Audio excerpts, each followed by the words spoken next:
कहते हैं हे भगवान आते नहीं। कौन कहते हैं भगवान आते नहीं। कौन कहते हे भगवान आते नहीं। तुम मीरा के जैसे बुलाते नहीं। तुम मीरा के जैसे बुलाते नहीं। हम मीरा के जैसे श्री गणेशाय नमः। दोस्तों, भाइयों बहनों, सबको तृप्ति जोशी शाह का जय श्री कृष्ण। गीता ज्ञान मंजरी नाम के चैनल में आप सबका स्वागत है। आप मुझे लाइक कर सकते हो, सब्सक्राइब कर सकते हो और मेरे साथ श्रीमद् भगवत गीता में जुड़े रह सकते हो।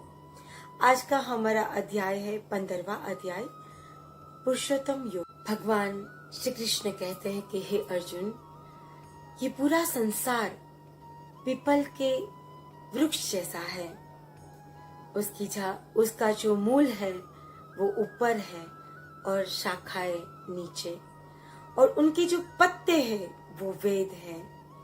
और ये संसार रूपी पीपल को जो कोई मनुष्य जानता है, पहचानता है, समझता है, वो वेद को जानता है, ऐसा तो समझ। पीपल का जो रूप है वो अनंत, आदि और स्थित है। उस स्वरूप को कोई स्पष्ट रूप से जानता नहीं। जो मनुष्य दृढ़ निश्चय वाला होता है वो संसार रूपी पीपल को मजबूत वैराग्य रूपी शस्त्र से काट कर उसकी वहां भगवान के पास स्थान ग्रहण करता है। और जो मनुष्य ऐसा करता है वो जन्म और मरण के फेरों में से मुक्ति मिल जाती है, सदा के लिए परम सिद्धि को प्राप्त करता है। ये जो जन्म और मृत्यु है वो एक दलदल है। आगे वाले हर एक अध्याय में एक ही बात करते हैं, मोक्ष की बात है, आत्मा की ही बात है, आत्मा को समझने की बात। पीपल का जो वृक्ष है उसका थड़ इतना मजबूत है और बहुत सारे पत्ते हैं, बहुत सारी शाखाएं। तो भगवान यहाँ पे पूरे संसार को पीपल के वृक्ष के जैसा उदाहरण देते हैं। जो मनुष्य मोह, मान, आसक्ति के जो दोष है उसे दूर हो जाता है, वो अध्यात्मक ज्ञान में अपने आप को बनाकर रखता है, आध्यात्मिक हो जाता है, निष्काम हो जाता है, सुख दुख द्वंद्व से मुक्त हो जाता है। वो ज्ञानी अवयव में अपना स्थान ग्रहण करता है और फिर से मनुष्य देह न मिले वैसा हमेशा प्रयत्न करता है। भगवान के पास रहने का उनका प्रयत्न रहता है, भक्तिमय हो जाता है। वैकुंठ लोक में सिर्फ भगवान के साथ रहना है, आनंद करना है, सुख दुख कुछ भी नहीं मिलना, क्योंकि जन्म ही नहीं मिलना, जन्म की प्राप्ति ही नहीं करनी। इस स्थान को सूर्य, चंद्र और अग्नि प्रकाशित नहीं कर सकती।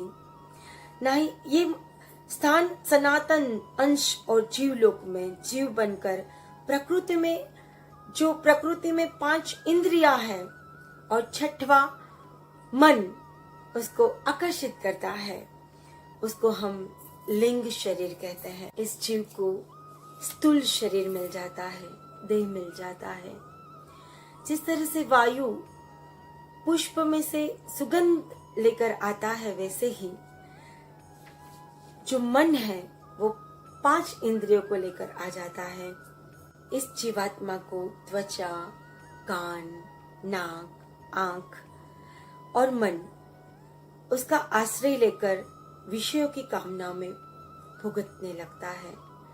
और जो भोग भुगतने वाले मनुष्य भगवान को नहीं देख पाते, परंतु ज्ञान चक्षु वाले भगवान को देख सकते हैं। इस तरह से जो योगी है वो अपने आप को आत्मा में पहचानते हैं, आत्मा को जानते हैं। और जो मलिन बुद्धि वाले हैं वो आत्मा को पहचानते नहीं हैं, और जानते होने के बावजूद भी उसको ये कामनाएं, ये आसक्ति ही आकर्षित करती हैं, और वो भोग भोगने वाले मनुष्य के जैसे ही भुगतते रहता है। जो तेज सूर्य में होता है, चंद्र में होता है, अग्नि में होता है, वो मेरे ही कारण है। मैं ही वो तेज हूं। मैं इस पृथ्वी में प्रवेश करके प्राणी मात्र को बलपूर्वक धारण करता हूं। चंद्र बनकर औषधियों का पोषण करता हूं और अग्नि बनकर प्राणियों के देह में रहता हूं। प्राण अपान साथ रखकर मैं 4 प्रकार के अन्न को बचाता हूं और इसी तरह मैं सर्व में रहता हूं। मेरे ही कारण स्मरण, विस्मरण, ज्ञान, अज्ञान, सर्व वेदों में जो जानने योग्य है, वेदांत कर्ता, वेद वेत्ता, सब कुछ मैं हूं। इस लोक में क्षर, अक्षर, नाशवंत और अविनाशी, ये तो पुरुष है। और जो परमात्मा पुरुष है वो अलग ही होता है। वो सर्व को धारण और पोषण करता है। मैं ही क्षर और अक्षर में उत्तम, सारे वेदों में भी उत्तम ऐसा पुरुषोत्तम हूं और मैं प्रसिद्ध हूं। जो कोई मुझे इस पुरुषोत्तम के रूप में जानता है वो सर्वज्ञ है, सब चीजों को जानने वाला है, वेदों को जानने वाला है, वेद करता है, सर्वज्ञ है। हे अर्जुन, मैंने तुम्हें ये गुप्त अध्यात्म ज्ञान तुझे समझाया, तुझे दिखाया। उस जानकर मनुष्य आत्मज्ञान वाला बन जाता है और अपने जीवन को सफल करता है। तो भगवान श्री कृष्ण पुरुषोत्तम योग में कहते हैं कि मैं ये पूरी पृथ्वी में प्रवेशता हूं और प्राणी मात्र को धारण करता हूं। मैं सारे संसार में से उत्तम पुरुषोत्तम हूं। जो मनुष्य ऐसे मुझे जानता है वो सर्व वेदों को जानने वाला, सारे ज्ञान, बड़े अति उत्तम ऐसा ज्ञान प्राप्त करने वाला बनता है।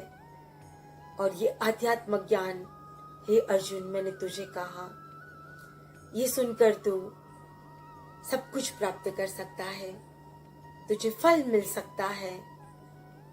इति श्री देवाखंडे ब्रह्म विद्यायाम योग शास्त्रे श्री कृष्ण अर्जुन संवादे 15वां अध्याय समाप्त। श्री कृष्ण कन्हैया लाल की जय। जय श्री कृष्ण।